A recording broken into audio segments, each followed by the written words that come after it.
आप क्या बनना चाहते हैं?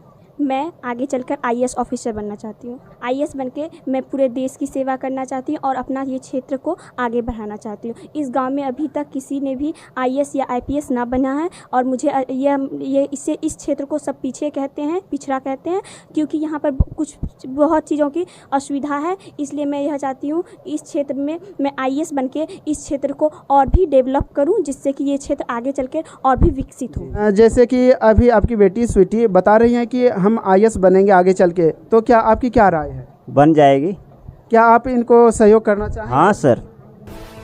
नमस्कार, मैं हूं योगेश और आप देख रहे हैं पीपीटी न्यूज़ चैनल। आज हम उपस्थित हैं पीरपैंती प्रखंड अंतर्गत गोविंदपुर पंचायत में उपस्थित हैं और जैसा कि आप लोग को पता है कि आज बिहार विद्यालय परीक्षा समिति के द्वारा जारी रिजल्ट के अनुसार आज तीसरा दिन है और मैं आज खास बातचीत करने के लिए उन परीक्षार्थी से आया हूं जो ये पीरपैंती के सेकंड टॉपर स्टूडेंट है, जो कि पीरपैंती मुख्यालय से सुदूर इलाके में रहते हुए भी इतना अंक प्राप्त किए हैं और इनसे आज खास बातचीत करेंगे। इनके सबसे पहले आप दर्शक बंधुओं को दिखा देना चाहता हूँ कि ये उनका घर देखिए। कैमरामैन से निवेदन है, उनका घर दिखाएंगे। ये देखिए, स्टूडेंट अगर चाहे तो हर चीज़ संभव है। कहते हैं मुश्किलें दिल के इरादे आजमाती है, सपने निगाहों के पर्दों से हटाती है, हौसला मत हार करो मुसाफिर, ठोकरें इंसान को चलना सिखलाती है। अगर आदमी चाहे तो कुछ भी हो सकता है। कुछ स्टूडेंट ऐसे होते हैं जो कि अपनी आशाओं को छोड़ देते हैं। इसी कड़ी में आज हम बात करेंगे स्वीटी कुमारी से, जो पीरपैंती प्रखंड में द्वितीय स्थान प्राप्त किए हैं और आज उनके घर पर उपस्थित हैं उनके पिताजी। ये जो आप साइड में देख रहे हैं ये उनके पिताजी हैं और जिनसे आज आपको मिलवाने के लिए लाया हूँ। एक छोटी सी बच्ची है जिन्होंने 453 अंक प्राप्त कर मैट्रिक परीक्षा में अपना नाम उस ओहदे तक पहुँचाए हैं, जो कि एक साधारण परिवार के होते हुए जो रात दिन पढ़ाई करके उतना अंक प्राप्त नहीं कर पाते हैं। तो आइए इनसे इनके सर जी से भी मिलवाते हैं। कैमरामैन से निवेदन है कि दिखाएं। ये उनके सर जी हैं जिनके द्वारा इन्हें पढ़ाया गया और ये काफ़ी मेहनती, शुरू से ही बताया जा रहा है कि परिवार के द्वारा बताया जा रहा है कि काफ़ी मेहनती थी और मेहनत के बल पर ये मुकाम हासिल किया। और इनसे चलिए खास बातचीत करते हैं। आइए सबसे पहले तो स्वीटी को पीरपैंती न्यूज़ के तरफ से और देख रहे सभी दर्शकों के तरफ से बहुत बहुत आभार, जो कि इन्होंने पीरपैंती का नाम रोशन किया।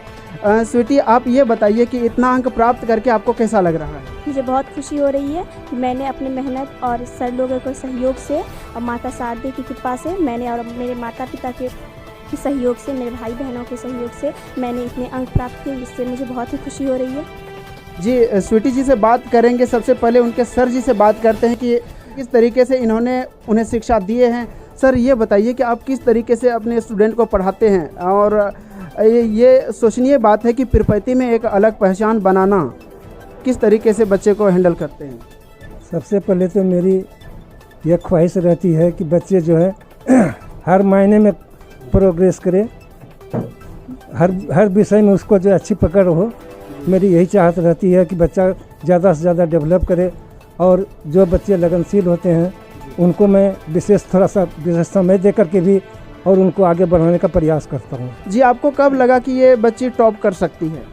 मुझे जब ये 9th में आई उसी समय से हमको यह अनुभव हो गया था कि यह बच्ची जो है आगे चल करके अच्छा करेगी। कितने दिनों से स्वीटी आपके पास पढ़ रही थी? स्वीटी को हम क्लास 2 से ही पढ़ा रहे हैं।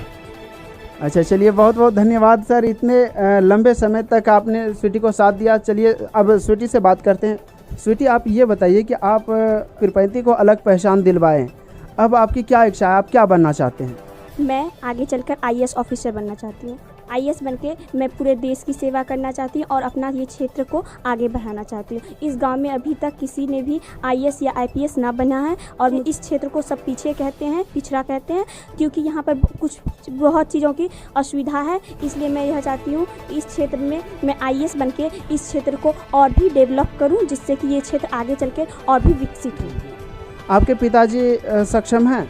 या मेरे पिताजी बहुत ही सक्षम है और इनके ही सहयोग से मैंने इतना अंक प्राप्त किया है। इनके पिताजी से बात करते हैं। सर, आप ये बताइए कि आपकी बेटी पूरे प्रखंड में अपना परचम लहरा चुकी है और पीरपैंती प्रखंड में सेकंड टॉपर बनी है और आपके रामनगर, जो कि आपके स्कूल हैं, हाई स्कूल है, उनमें अपना एक अलग छाप छोड़ दिए हैं, जो कि स्कूल टॉप करते हैं का एक टॉप लिस्ट बनता है, उस लिस्ट में आपकी बेटी शामिल हो चुकी है। आपको कैसा लग रहा है?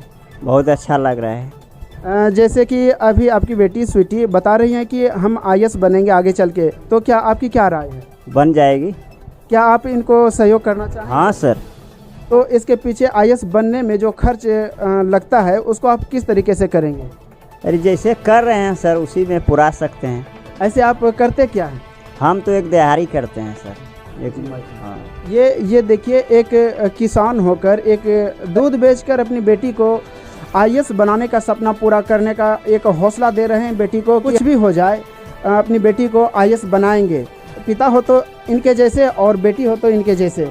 तो एक और सर भी हैं, उनसे भी बात कराते हैं, आपको मिलवाते हैं। सर आप ये बताइए कि आपका क्या योगदान है स्वीटी के पीछे? पिछले 1 साल से जो है स्वीटी हमारे पास आ रही थी और इसका जो परफॉर्मेंस रहा, पढ़ने में जो ललक था, उससे लगा कि यह कुछ करेगी। अच्छा ये बताइए सर, काफ़ी बच्चे ट्यूशन में पढ़ने आते हैं, टॉप कुछ ही बच्चे कर पाते हैं, इसके पीछे क्या राज है? इसके पीछे यही राज है कि मेहनत करना नहीं चाहता है बहुत से छात्र। ये लड़की जो है, जो भी बताया जाता था, चाहे सर बताए चाहे हम बताएं, उस पर पूरा अमल करती थी। रात के 12 बजे तक ये पढ़ती थी डेली। मैं तो प्रायः सभी बच्चों से कहता हूँ कि ज़्यादा जो है मेहनत जो है पढ़ाई में करो। खेलना भी है, 1 घंटा 2 घंटा खेलिए, लेकिन ज़्यादा अगर समय इस पर व्यतीत कर रहे हैं तो आपका भविष्य उज्ज्वल होगा। जी आपका नाम? मेरा नाम पंकज कुमार यादव, हम ऐसे टीचर हैं मध्य विद्यालय सिमाना चटिया में। चलिए बहुत बहुत धन्यवाद सर। अब स्वीटी से बात करते हैं, आप किस तरीके से मेहनत किए हैं? आप जूनियर छात्रों को बताएं कि वो भी आपके जैसा टॉप करें। मैंने खुद से सर के द्वारा बताए गए नियम का पालन करते हुए और मैंने स्वाध्याय में ज़्यादा ध्यान दिया। मैं स्वाध्याय कम से कम 10 से 11 घंटे स्वाध्याय करती थी। मैंने सेल्फ स्टडी मैं 10 से 11 घंटे करती थी। मैं हर स्टूडेंट, जूनियर स्टूडेंट से यही कहना चाहती हूँ, वो ना केवल ट्यूशन और कोचिंग पर डिपेंड रहे, बल्कि वे उन्हें सेल्फ स्टडी करना बहुत ज़रूरी है। सेल्फ स्टडी से उनके अंदर आत्मज्ञान होता है, जिससे कि वे अगर कुछ टॉपिक्स वे नहीं जानते हैं तो उनके अंदर वो जो पढ़े हुए हैं खुद से, वे उनके बारे में खुद से भी लिख सकते हैं। और ज़्यादातर मैं यही कहना चाहती हूँ, जितना आप अच्छा सेल्फ स्टडी कीजिएगा उतना आपको अच्छा होगा। आपके भविष्य के लिए भी सेल्फ स्टडी बहुत आवश्यक है। कुछ किसान परिवार से लोग जो स्टूडेंट पढ़ने जाते हैं, उनको लगता है कि हम तो गरीब हैं, हम नहीं कुछ कर सकते हैं। उन विद्यार्थियों के लिए आप क्या कहना चाहेंगे? मैं उनसे कहती हूँ, ये गरीब और अमीर मायने नहीं रखती, बल्कि मेहनत ही आपको बहुत ऊंचे पद पर ले जा सकती है। अगर आप मेहनत करोगे तो वो हर मुकाम हासिल कर सकोगे जो आज तक किसी ने मुकाम हासिल करने की सोची भी ना हो।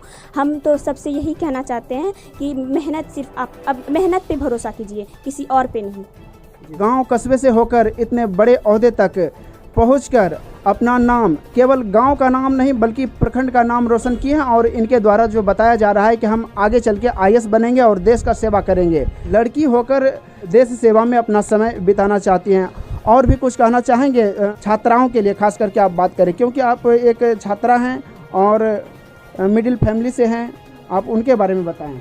मैं उनसे सिर्फ और सिर्फ यही कहना चाहती हूँ कि ये आप अपने परिवार और अपने भाई बहन या सहयोग से, आपको अगर कोई टीचर या ये कोचिंग ना मिल पा रहा है तो आप सिर्फ एक बड़े भाई बहन जिनके घर में पढ़े हुए हैं आप उनसे पहले सहयोग लें। उनके द्वारा बनाए गए नियम, मतलब वो जो नोट्स वगैरह बनाते हैं, उनके द्वारा पहले आप अभ्यास कीजिए कि आप वे कैसे पढ़ते थे। और जितने भी टॉपर हैं उनसे सबक लीजिए कि वे जिस तरह टॉपर ने पढ़ा हुआ है उससे आप ज़्यादा बेहतर करने के लिए आप टॉपर्स के जैसा मतलब पढ़ाई कीजिए। अच्छा सर, आप ये बताइए कि इनके ऊपर किसी तरह का कोई प्रेशर, काम का दबाव? कोई दबाव नहीं है सर। ये कितना घंटे पढ़ती थी घर में? ये करीब 10-12 घंटा की पढ़ाई में रहती है सर। क्या आपको क्या लग रहा था उस समय? अच्छे, हम सब दिन जान रहे हैं कि अच्छा पढ़ता है। बोलता था कि जो है आप सो, नहीं तुम्हारा तबीयत खराब हो जाएगा। ऐसा ही जो है बार बार हमसे भी बोलता था कि रात भर पढ़ते रहती है। हम के लिए अच्छा है, उसको जो है मतलब सलाह दीजिए कि सोना भी जरूरी है। आज उसका परिणाम देखिए, पूरे पीरपैंती प्रखंड के सभी जितने भी छात्र छात्राएं हैं और अभिभावक हैं, इनसे एक प्रेरणा मिल रही है, जो कि समय को पहले इसने साधा और आज उसका परिणाम, आज ये देखिए कि सभी लोग इनको जान रहे हैं। तो सर नेक्स्ट आपकी क्या तैयारी है? आपके घर में और भी बच्चे होंगे? हाँ, हमारा बच्चा अभी 4 गो है सर। हाँ। 2 लड़का है 2 लड़की है। एक वो इसके बड़ी जो है वो बीए में एडमिशन करवाए हैं जी। हाँ। अब आप कहाँ एडमिशन कराना चाहेंगे? मैं भागलपुर में जी। TNB कॉलेज में। चलिए, आज हम उपस्थित थे पीरपैती प्रखंड के गोविंदपुर पंचायत और ग्राम लक्ष्मण टोला मोहनपुर में, और ये बच्ची इसी कस्बे से आती है और पीरपैती के उन छात्र छात्राओं के लिए सबक है, इनसे सीखे। और इसी तरह के अपडेट के लिए हमारे PPT न्यूज़ को सब्सक्राइब करें और बेल आइकन को दबाकर ऑल को क्लिक करें। जय हिंद, वंदे मातरम। ये स्वीटी के मामा हैं और मामा से पूछते हैं कि ये जो इनकी भांजी पूरे प्रखंड का नाम रोशन कर रही है, और इसके बारे में ये बताएंगे। आप ये बताइए कि ये किस तरीके से मेहनत कर रही थी? ये रात दिन एक करके मेहनत कर रही थी और इनका लगनशील हम लोग को पूरा लग रहा था कि ये टॉप करेगी अपने स्कूल में और पूरा क्षेत्र का नाम रोशन करेगी, पीरपैती क्षेत्र का।